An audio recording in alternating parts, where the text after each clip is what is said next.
Excellencies, ladies and gentlemen, and dear colleagues and friends, it's a great privilege and an honor for me to welcome you today for this two-day online conference on COVID-19 and democracy in East Africa. I would like to thank the Society for International Development for co-organizing this important event together with the Kofi Annan Foundation. Allow me to extend my thanks to the United Nations Democracy Fund for their generous support, without which this conference would not have been possible. The COVID-19 pandemic is the defining crisis of our time. More than 1.2 million people have died around the world, but many, many more have been affected economically, socially, and health-wise, and politically by this pandemic. The International Labour Organization estimates that the equivalent of 500 million jobs have been lost. The World Bank estimates that an additional 150 million people around the world may have slipped into extreme poverty by 2021 due to the pandemic's impact on the economy. The pandemic has also had significant impact on politics and democracy. As the Foundation and its allies warned, in the midst of the first wave, many governments across the world have exploited, abused the pandemic to justify delaying elections indefinitely, silencing the media, opposition groups, and civil society, and worse, undermining democratic institutions. According to Freedom House, the condition of democracy and human rights has grown worse in 80 countries since the coronavirus outbreak. But the crisis of democracy started long before the pandemic. The year 2020 marked the 14th year of consecutive decline in freedom.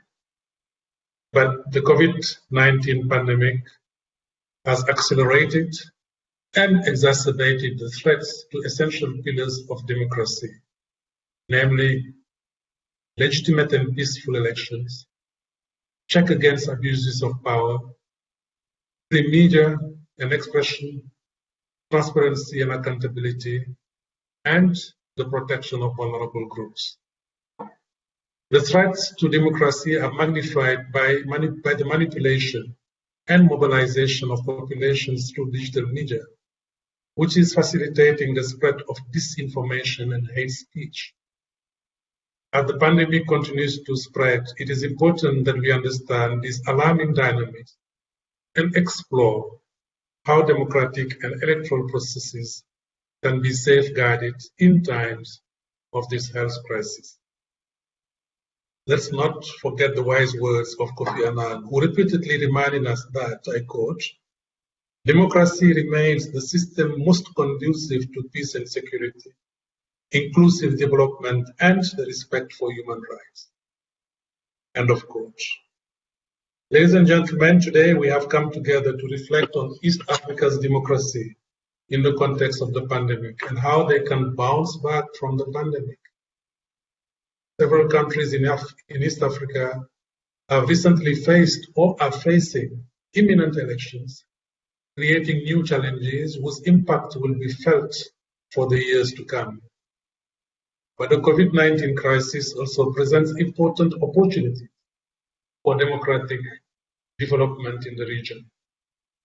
Over the course of today and tomorrow, we will therefore look at a number of critical issues around strengthening electoral integrity and democratic governance, including youth participation in political processes and elections, digital technologies and social media, and the role of civil society organizations, political parties, and the judiciary.